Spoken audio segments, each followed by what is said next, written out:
Yeah.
Okay, good morning everybody, and welcome to today's ESC seminar. This is the third in this autumn series. So the seminar is brought to you by our ESC seminar team. So that's Dylan, Catherine, Valentin, and myself. So may I just remind attendees to use the Q&A tab on their screen to log down your questions as we go. And the chair today, they will relay the questions to the speakers at the end of the talk. So without further ado, let me speedily pass you to Saskia, who's today's chair, and she will introduce this week's speaker. Thanks. Over to you, Saskia.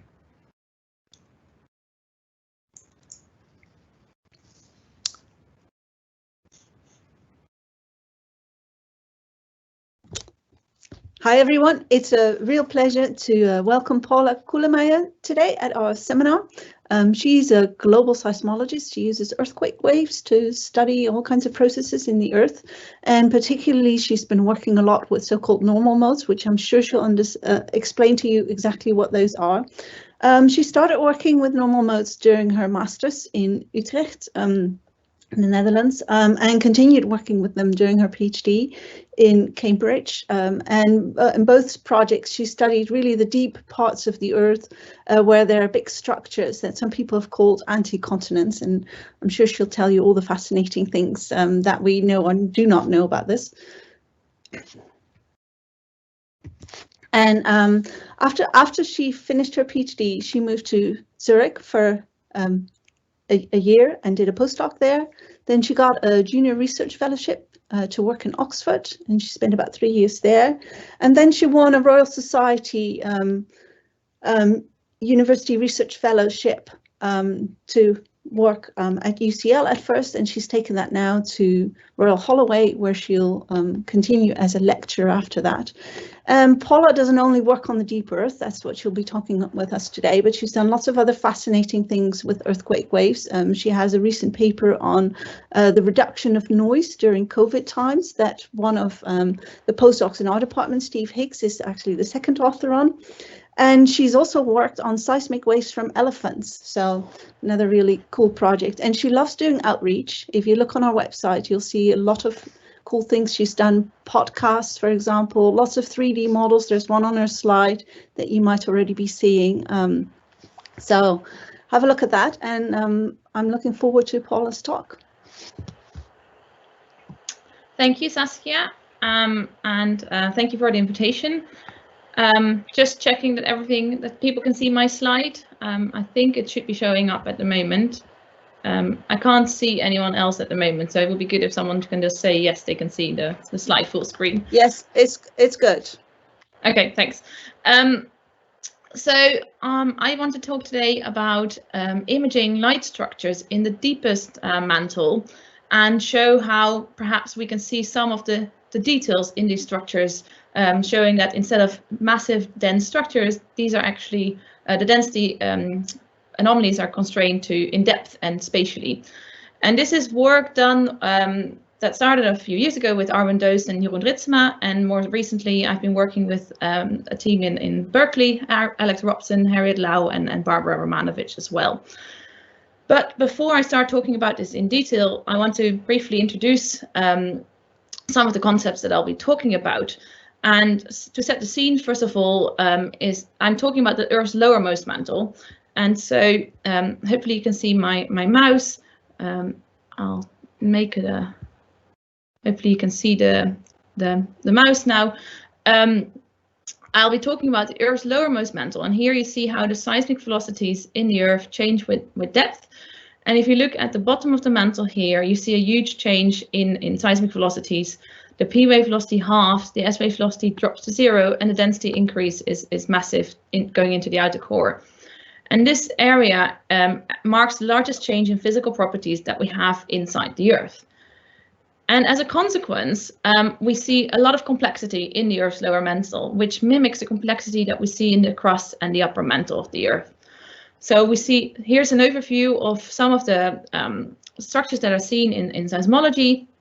We see scatterers, we see discontinuities where we have sharp changes in the seismic velocities. We see both small-scale structures, some of these, as well as these large-scale features, which I will be talking about more.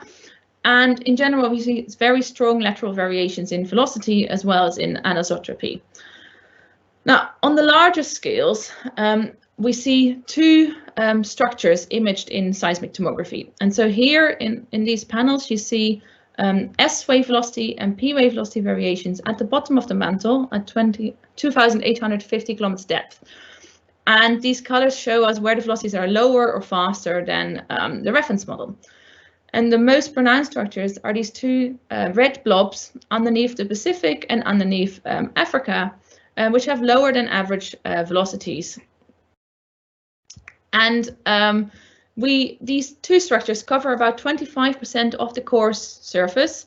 They might reach up to 1,000 kilometers high, and they are characterized by a few percent velocity decrease.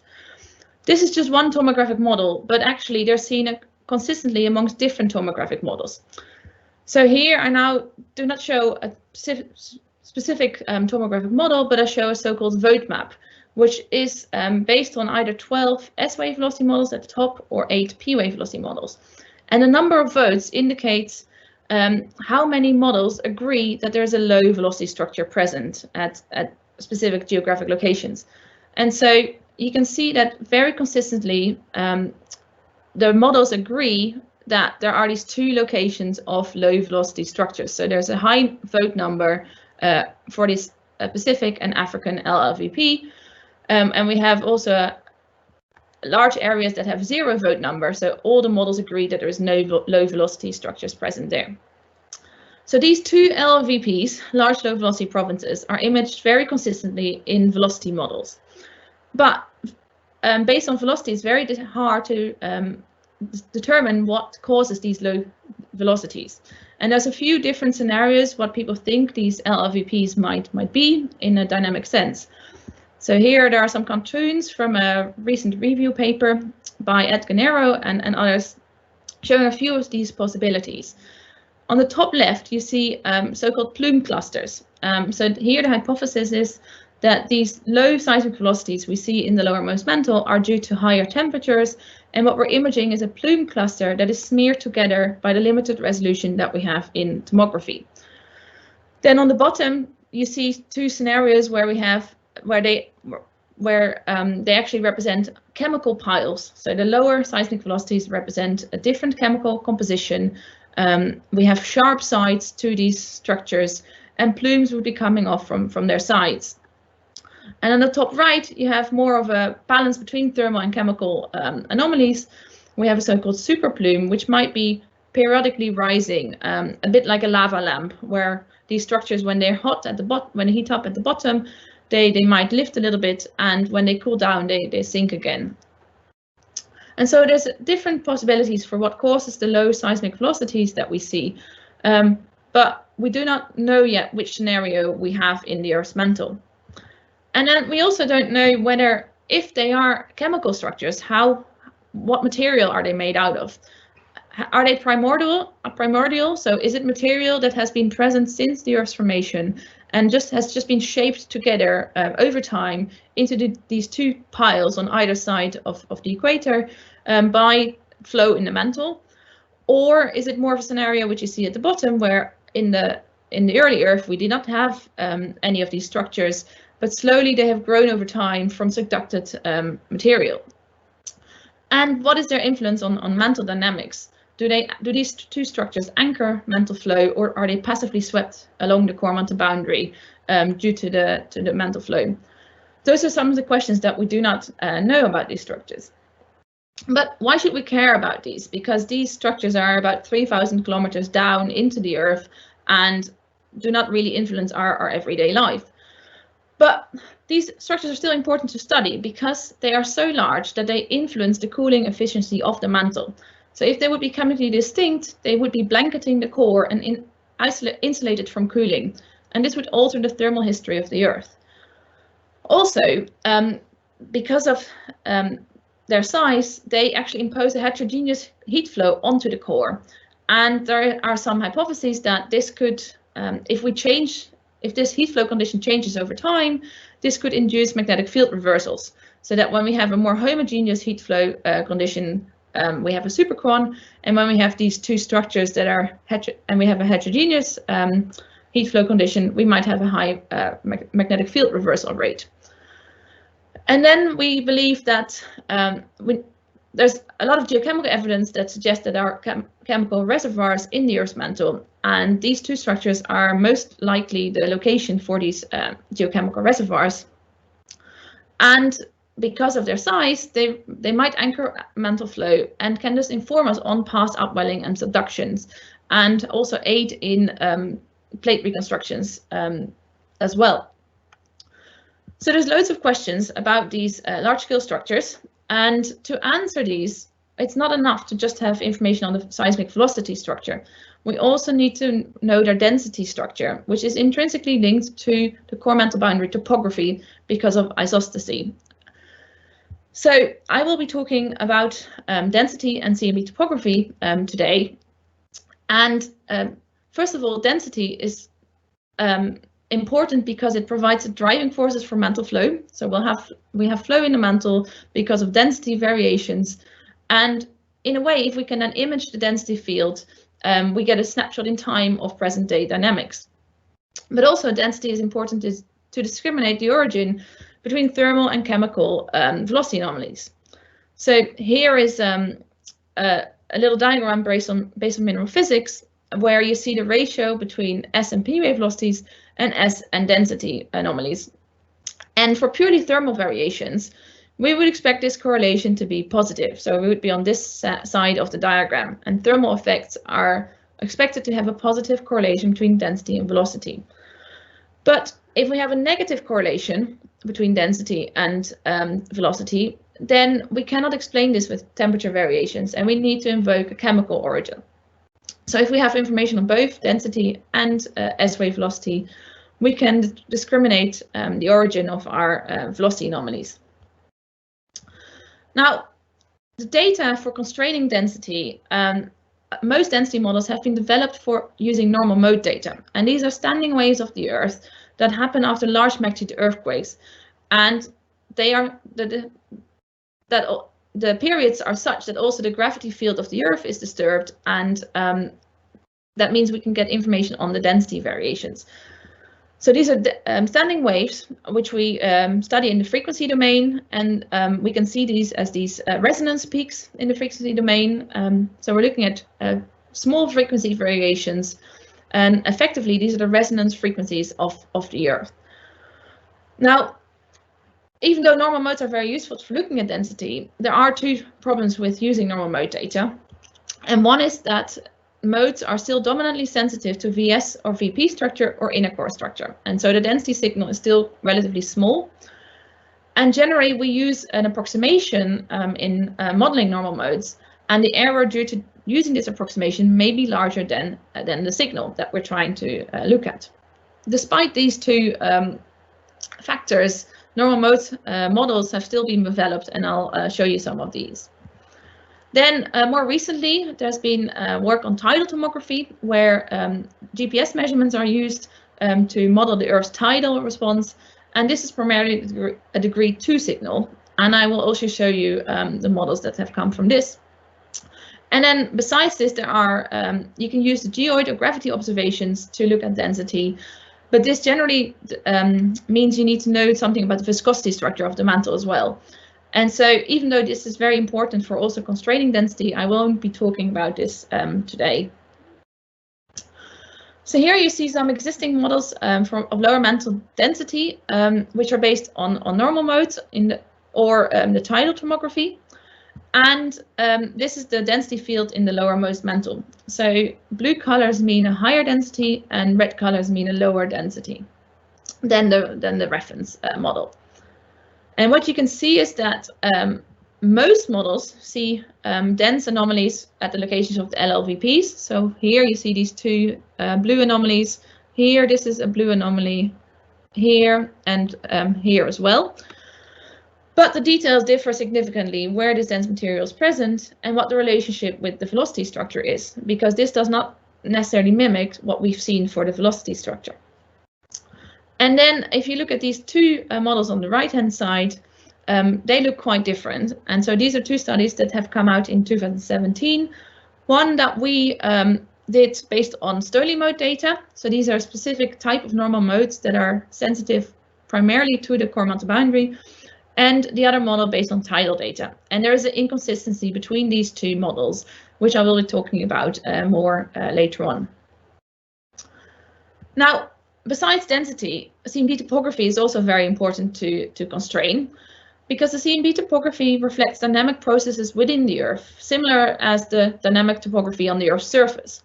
And so if we, for example, have a dense anomaly that is going down in the mantle, this is expected to deflect the core mantle boundary, whereas a hot anomaly rising up will be lifting the boundary up. And so by looking at the topography on the core mantle boundary, we can obtain insights into the dynamics of the core and mantle of the Earth. But also it helps in constraining the mantle viscosity, because how much this is lifting up or depressing will depend on the viscosity structure of the mantle. And it helps us to constrain lower mantle density, because these two are linked through isostasy as well.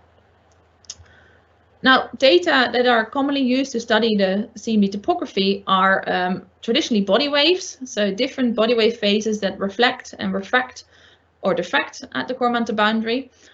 But the problem with using these data is that there's generally very heterogeneous data coverage, and because of that, we need to interpolate the data often. And that generally has given rise to spurious amplitudes in some of these body wave models. Then on the other side, we also can use the normal modes, but they will only give us constraints on the large scale structure of the CMB topography. And then there are geodetic observations, the free coordination that gives a constraint on a specific component of the topography, and observations of the geoid as well that can be used to constrain the CMB topography. And besides that, there's been a lot of work on predicting the CMB topography based on geodynamic simulations as well, which are often showing quite larger amplitudes than what we see seismologically. So I will only focus on the seismological results for the CMB topography. And here you can see some existing models that we have. So here, red colors mean that the topography is elevated. So the core surface is elevated and rising up, and blue colors mean that the topography is depressed into the core. And what you can see is that these models do not resemble each other very much. They're quite different, especially if you look at some of these early models on the top left. These have very large amplitudes and perhaps strange patterns that do not resemble what we see in the seismic velocities. And that is to some extent due to this interpolation of heterogeneous data, which gives rise to these very large amplitudes. So yeah, the amplitudes and patterns continue to vary widely of these CMB topography models, but perhaps there are some consistencies between them already. So what I want to show you today is I want to review the progress that we have made towards our understanding of lower mantle density and CMB topography, and specifically ask the questions whether there are already consistencies between these current models and what we can learn from these. And this is work that is accepted for an AGU monograph with a preprint available online. And then at the end, I want to discuss some of our work that where we're trying to find density and CMB topography models that are consistent with both the tidal tomography and Stoley mode data, which is a paper that's currently in review for GRL. So first of all, for the first part, where I'm analyzing existing models, I will show you results of building average models, vote maps, and combined vote maps. And I'll explain these vote maps in a bit more detail. What is, however, important to remember is that what I built in are not real true models. It's a way to analyze existing models and to see what features are consistent between all the different models. But the resulting maps are not models themselves and will not necessarily fit any data. So to build vote maps, at the moment I'm focusing on structures at 2,800 kilometers depth, which is representative for these large low velocity provinces. And the reason to focus on one depth at the moment is that a lot of density models have employed a very thick layer parameterization. So most of them have actually one constant layer of 500 kilometers depth in the lowermost part of the mantle. And so there's not any depth variations in these models. Then each model is expanded into spherical monics up to degree 20, and then truncated at degree 6 to only consider the long wavelength components. And one of the reasons for doing that is that actually most of these models only have long wavelength components in them. They only go up to degree 4 or 6, especially in terms of the CMB topography. And I only look at lateral variations. And if there's a model that is developed using probabilistic tomography, I only look at the mean rather than the range of the models. So after preparing each model in that way, something called a mask file is constructed, and this follows a methodology by Grace Shepard and others who showed this on seismic velocities. So you extract either all the positive values or all the negative values of a model. And then you compute the mean of these. So you calculate the positive mean or the negative mean. And then you use this to mask out any values that are lower. So in this case, in the red panels, you get a mask file where only the anomalies that are larger than the positive mean get assigned a value of 1, and everything else gets assigned the value of 0. And here the opposite for the negative mean. And so what these mask files show is where the value of the topography, the velocity or density, whether these are significantly large in each model, whether they're significantly larger than 0. So the strongest anomalies are visualized in this way. And then we can add all these individual mask files together for each model and construct a vote map. We can construct a vote map from the positive mean on the left or from the negative mean on the right. And then we can also construct a combined vote map where these two are added together. And so what these vote maps show is where most of the models agree that there is a positive structure or a negative structure. So in this case, they would be agreeing that this is all positive topography, and the blue colors indicate that this is all negative topography. And we can do that for different combinations of models. And then this can be compared to a simple average, where just the models are taken and an average is computed of the models. And if these look similar, then we know that there isn't one model that is dominated our average. But if these look very dissimilar, then there is one model that is standing out in terms of its amplitude, probably. So the vote map, for the vote map, any amplitude information is removed, and we're only looking at the similarity in patterns, whereas in the average, the amplitudes are important as well.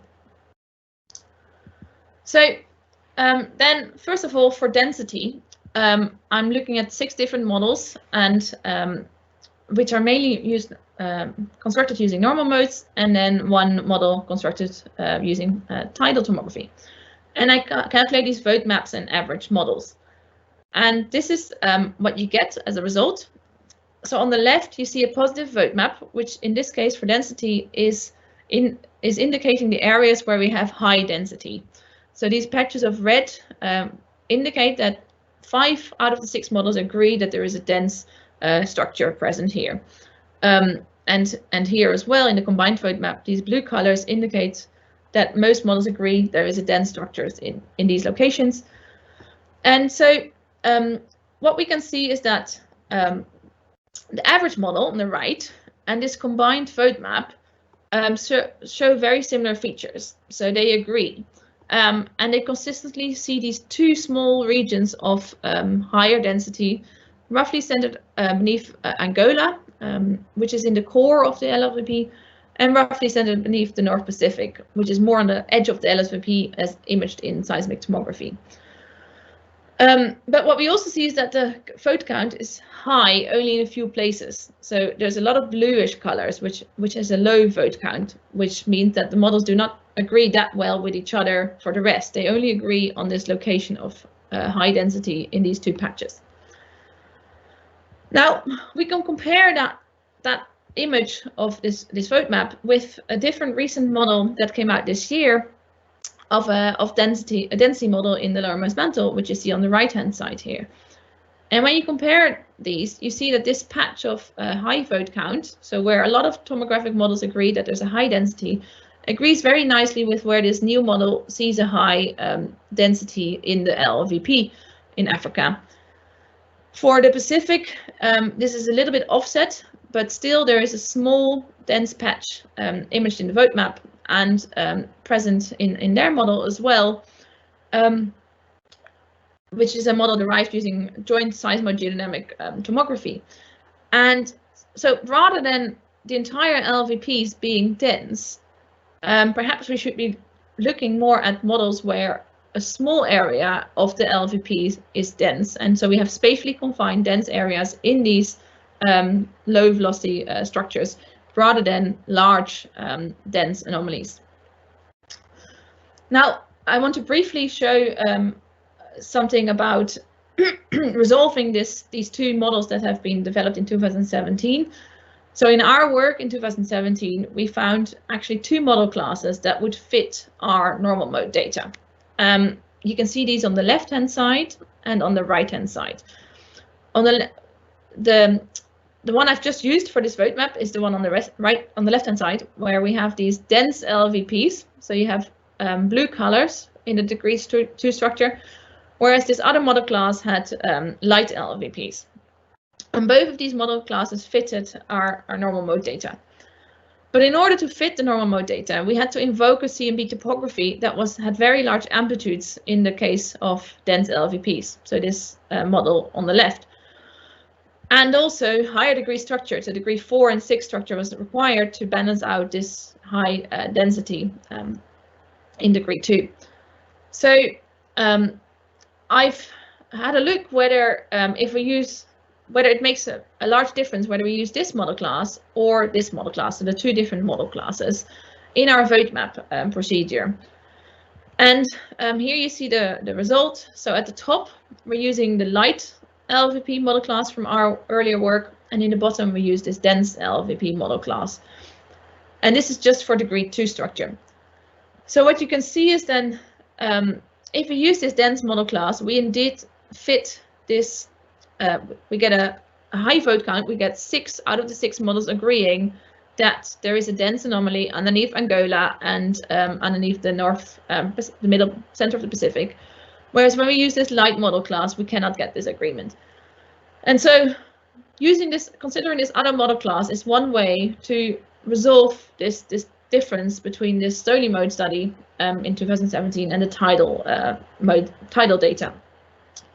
And that means that the CMB topography is actually a very important factor to consider, because that is one of the differences that allows us both this dense model class and the light model class is possible because of what the CMB topography is doing. And so if we have independent constraints on the CMB topography, maybe we can see which of these model classes is more likely as well.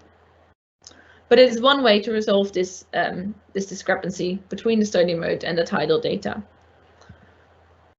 Now for CMB topography, I'm using 10 independent input models that have been developed using either body wave data or normal mode data. And I make a vote map and an average models for either these body wave models or the normal mode models, and also for all of them together. And here you see these resulting vote maps and the average models. At the top, this is for models based on normal mode, so this is for 4 models. Then this is for body waves in the middle, and then at the bottom you see this for all 10 topography models that we have. And there are a few things that you can see here. So first of all, for the normal modes models at the top, if we consider this combined vote map, it does not resemble the average model very well, because in the average model we seem to have this donut structure with a negative topography in the center, whereas when we look at the combined vote map, this is not the case. And so this is actually because one model is dominating the average, which is the model by Ishii and Tromp in 1999, which has a relatively strange topography pattern.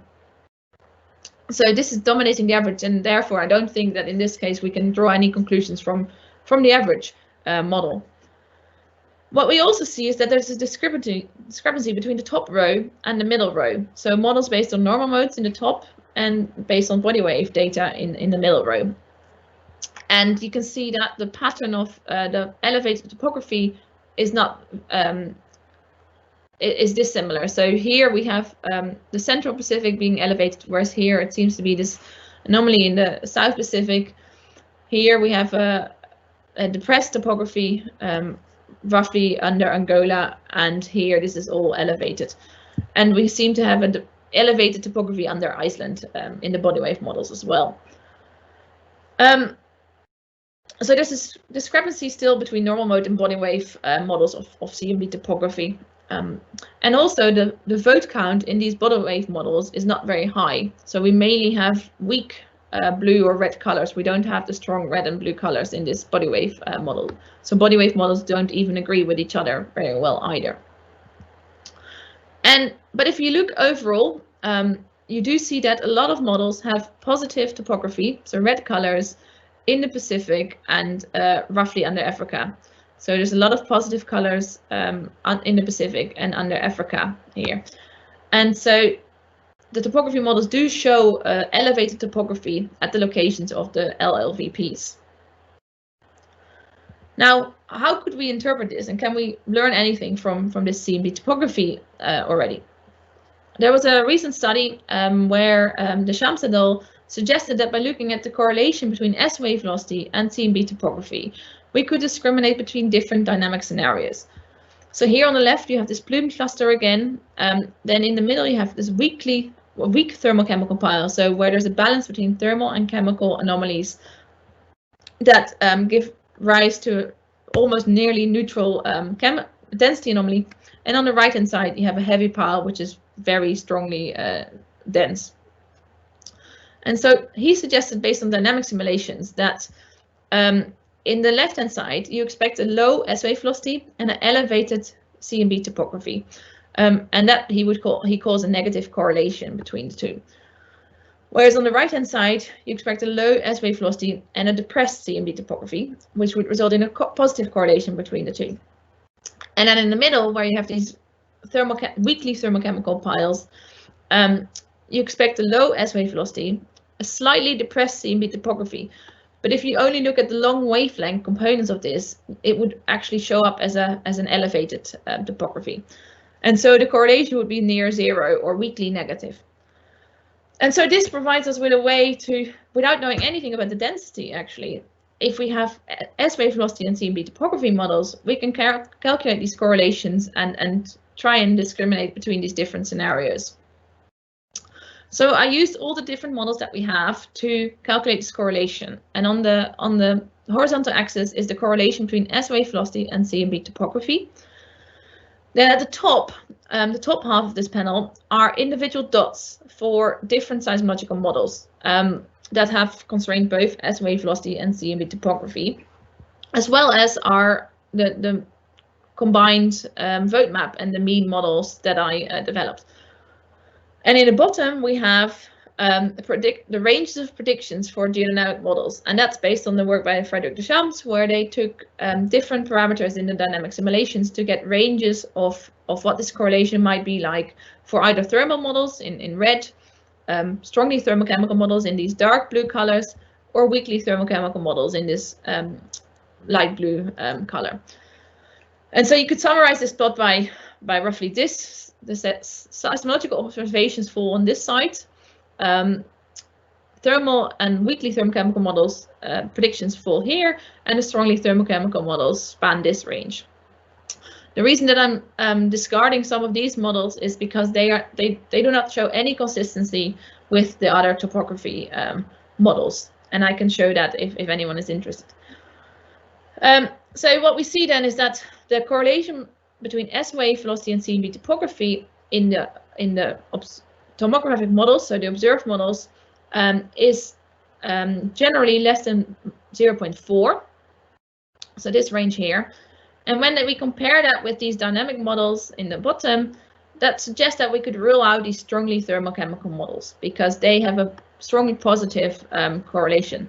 And either these thermal or weakly thermochemical models, they fit with the seismological observations. So now I want to come to the final part where we are talking about, where we're trying to resolve this, find another way to resolve this debate between the Stony mode and tidal data models of density structure. And just to show these again, this is the two models that were found in 2017. So on the left, this is based on Stony modes, which are specific normal modes that are sensitive to the core-mantle boundary. And on the right, this is based on tidal tomography. So using the observations of the displacement of the Earth due to the tides. And you can see that there's opposite values for the density structure of the LVPs. So here we have red colors, so light LVPs, and on the right we have these blue colors, so we have dense LVPs. And there might be a way to resolve this discrepancy if we look at the sensitivity kernels of these different data. And so on the right-hand side, you see the sensitivity kernels of either the tides or different Stony modes, these 7 other ones, to density structure. And these sensitivity kernels show you from the Earth's surface at the top to the core-mantle boundary and then to the inner core how much the data would change if we changed something in the density structure. And so if this peaks, that means that they are very sensitive. And if they're near the middle line, it means that they have no sensitivity. So for tidal data, we see that in the lowermost part of the mantle, this red area, the kernel peaks, so the sensitivity is highest. And the tides are therefore mostly sensitive to the density structure in the bottom part of the mantle. Whereas if we look at the Stony modes, all of these, the solid line is the density kernel, you actually see that it peaks above the core-mantle boundary, about 300 kilometers. And at the core-mantle boundary itself, the sensitivity goes back to 0. And so even though this is colored red, the sensitivity in the bottom 100 kilometers, there is not much sensitivity there. And so there's a blind spot in the sensitivity of the Stony modes to the density structure in the bottom 100, 200 kilometers. So that raises the possibility that if we considered a model that had a dense basal layer with a light overall structure on top, would be compatible with both data types. Because the tides want the dense LVP, the Stony modes want a light LVP. So that would be another way to reconcile these data. So in the last year, we've been looking at this using some hypothetical test models. So not doing a full model space search as the original 2017 papers did. And what we do is that we adopt the velocity structure from a global tomographic model, so S4TRTS, and then we vary the density structure in the mantle. In most of the mantle, we adopt a thermal density scaling. So there's weak density anomalies that are linked to the seismic velocities. And then in a layer at the bottom, we impose a density scaling inside the LVPs that varies, and whereas outside the LVPs we adopt again a thermal density scaling.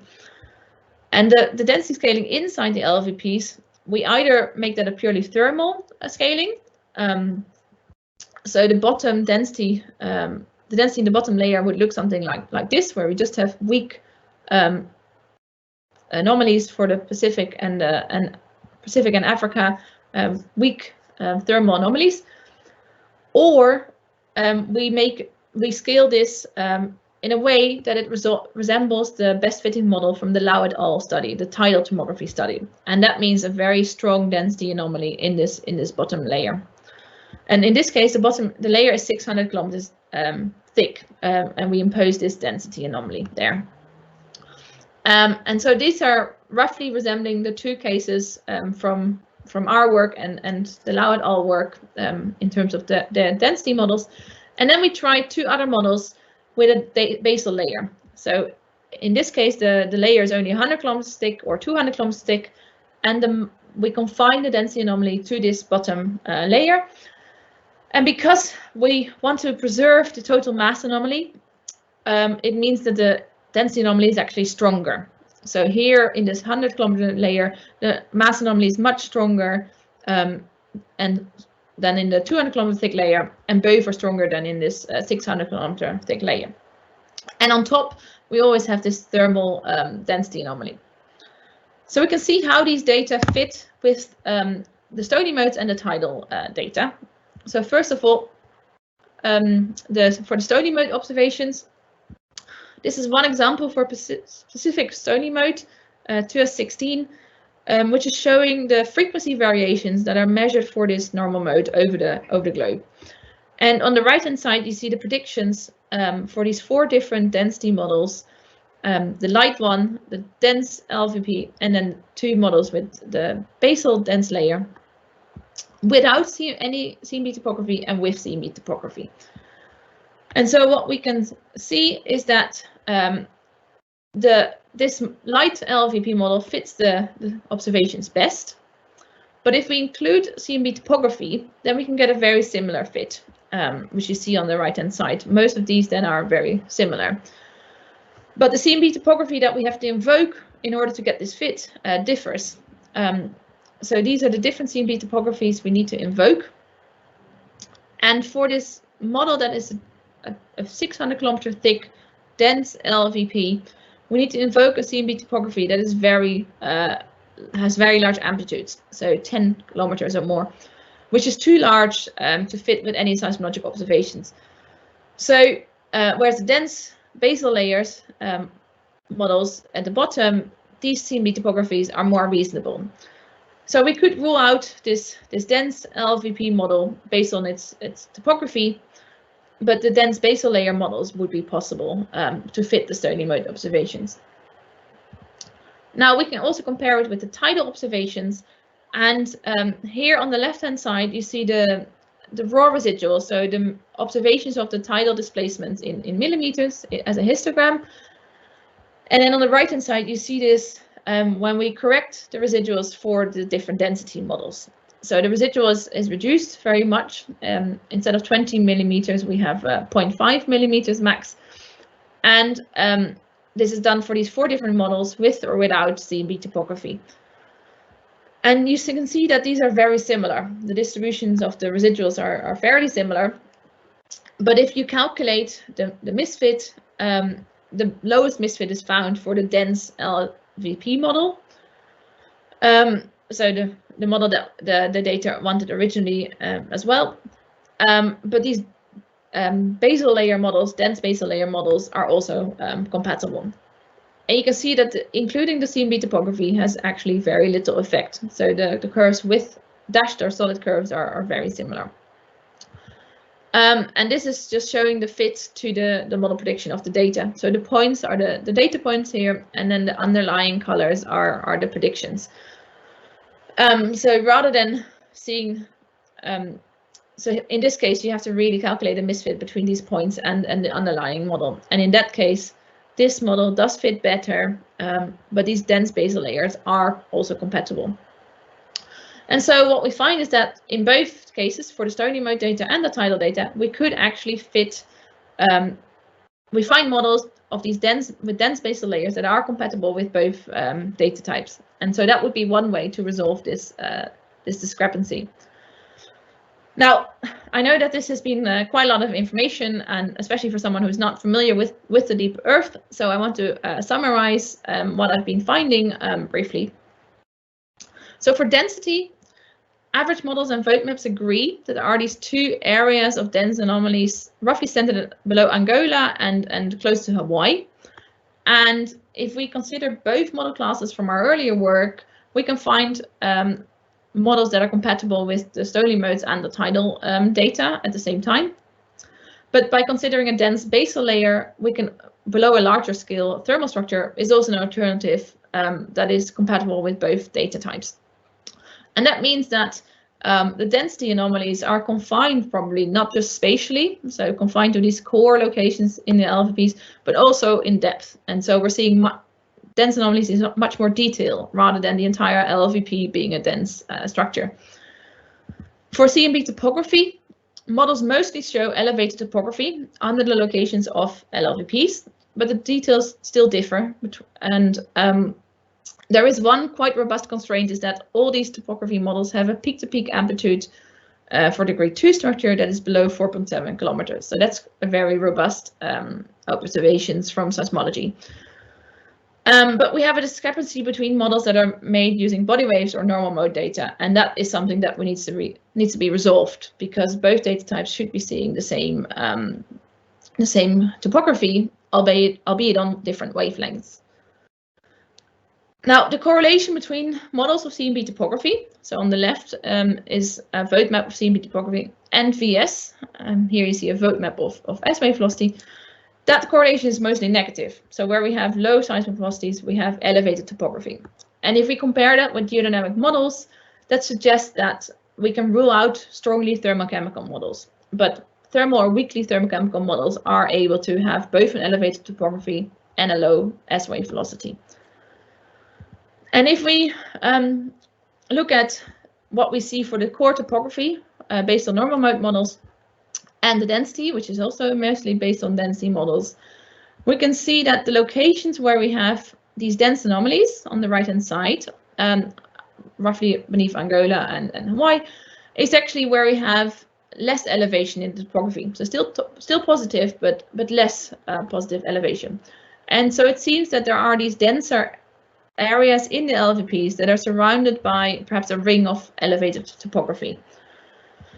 And we could see this schematic as this kind of cartoon, where most of the topography is elevated underneath the LVP. We have denser areas that are constrained both in space and in depth under overall thermal structures. And that means that we have to have a balance between thermal and chemical anomalies that leads to the presence of these smaller dense areas in these LVPs. Now, I want to give a few final remarks on this work.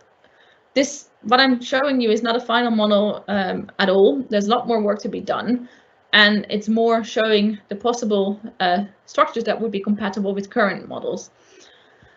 In future work, it will be very important to utilize full coupling instead of self-coupling in the normal mode modeling. So that's the approximation that we use when we're modeling the normal modes. And because we might be seeing smaller scale features, smaller scale dense anomalies, it's important to define the depth and spatial parameterizations in these kind of models. And then there's also the question whether scaling density with velocity is something that is physically sound to do, because generally we see that the strongest S-wave velocities, S-wave anomalies are in the center of the LVP.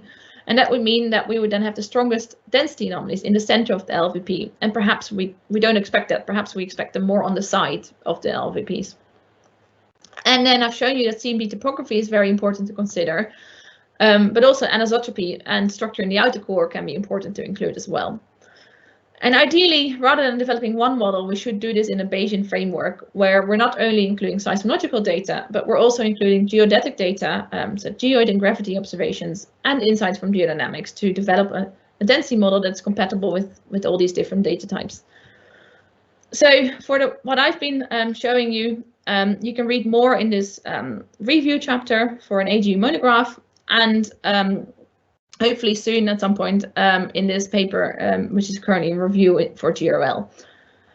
And then I just want to finish by advertising a PhD project, which is looking at the topography of the core-mantle boundary. So if anyone is interested or knows anyone who's interested, please have a look at this project. And basically, you could be working on our very pretty campus in West London, looking at the CMB topography and developing models that would be compatible with both body wave and normal mode data. And with that, I like to thank you all for listening, and I'm happy to take any questions. Thank you.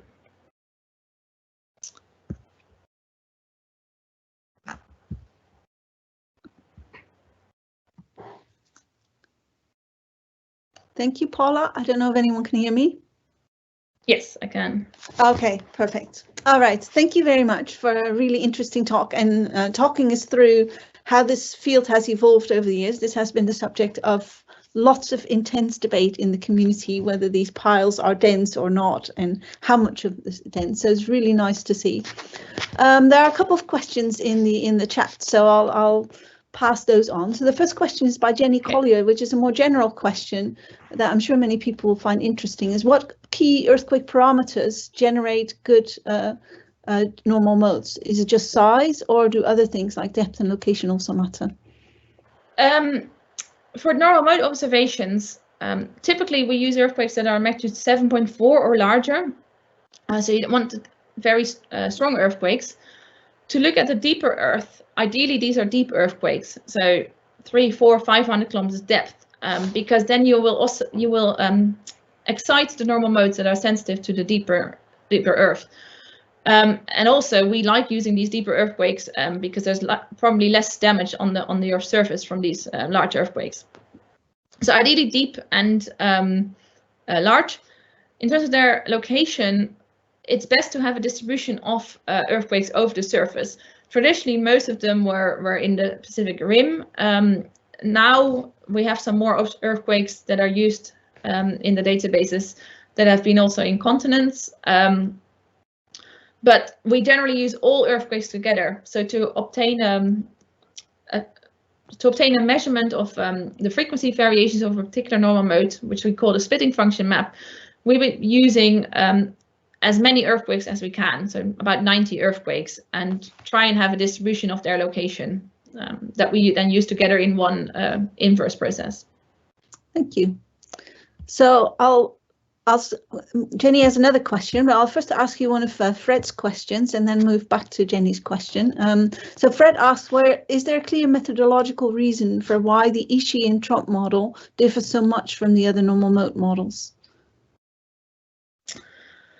I'm not sure. One thing this model included, for example, if you look at CMB topography, so this Ishii and Tromp model is this top right model, and has quite a weird CMB topography pattern. One thing that they included was gravity data, which these other ones didn't. So I haven't looked in detail, but maybe it was the gravity observations that pushed the CMB topography to look like this rather than the normal mode data, because they did a joint inversion of the two data types. So that's one possibility. For the rest, they used splitting functions as well, but they didn't use that many splitting functions yet. So there weren't that many normal mode observations at the time yet. Okay. Thank you. So Jenny asks, do you think the LLVPs would have looked different back in geologic time? And I guess that goes back to, how important do you think these are dynamically, right? Do they pin the flow, or do they get moved by the flow? Yeah, and the question is, what are they? Is also important for that. Are they being replenished over time, or are they primordial structures? I think for the last 250 million years, roughly, it seems that they've been relatively stable in the same positions. So at least for that time period, you could say that they have looked relatively similar on the large scales. But in detail, I don't know. I think it very much depends on which scenario you adopt. And we're now looking at this kind of weakly thermochemical scenario where you have a balance between the thermal and chemical anomalies, and then actually they are less stable. They might change their behavior more over time than if they are strongly thermochemical piles. So they might have been changing quite a lot back in the over time, especially if there's these periodicity to their chemical and thermal anomalies. So, if you have only a dense basal layer, so now I'm asking because, there is, I guess Fred's question gets to the same question I have, so I'll ask Fred's question here. How anomalously dense do the dense basal layers in the different model cases need to be? And I think sort of jointly with that question, I mean, how dense does it need to be? And then what could it be based on the density excess that you need? So, in this case, the density was imposed to match the best fitting model from the Lau et al. Study in 2017. So the mass anomaly that they found in a 600 kilometer thick layer was just put into 100 kilometers. And so these are very dense. These are like 15% density anomalies, and still 8% density anomaly when it's 200 kilometers thick, which I think is much thicker than the study would like. But this was just trying to test 4 different cases, and it would be much better to do a full search of different density anomalies rather than these hypothetical test cases that we did. But this was just to illustrate that these type of models can resolve the 2 different data types. And what now is needed is a much more thorough search of the density anomalies. But do you think the density anomalies could be much lower? Because I guess 15% or even 8% is probably difficult. You're not getting that from just concentrating the basaltic crust from subducted plates at the base of the mantle. You probably need to start to mix in quite a lot of iron or something like that to get such high density, yeah. Well, this is, I mean, it's a constant anomaly in this bottom layer, and above it we just have thermal scaling, so you can still play with what you're doing above it. This is only 200 kilometers thick dense anomaly, and above that it's suddenly light. So there are a lot of factors you can play with there, and this is not a model that these models do not make dynamically sense because there's such a change at the top of this basal layer. So I think you can play with what the density scaling is above this basal layer as well, and then you can probably reduce this partially as well. Yeah, that makes sense. I think we've pretty much hit 1 o'clock. So I want to thank Paula very much for a really interesting seminar. If anyone has still any questions, I'm sure you can send them to Paula by email, or maybe she can find another time to chat.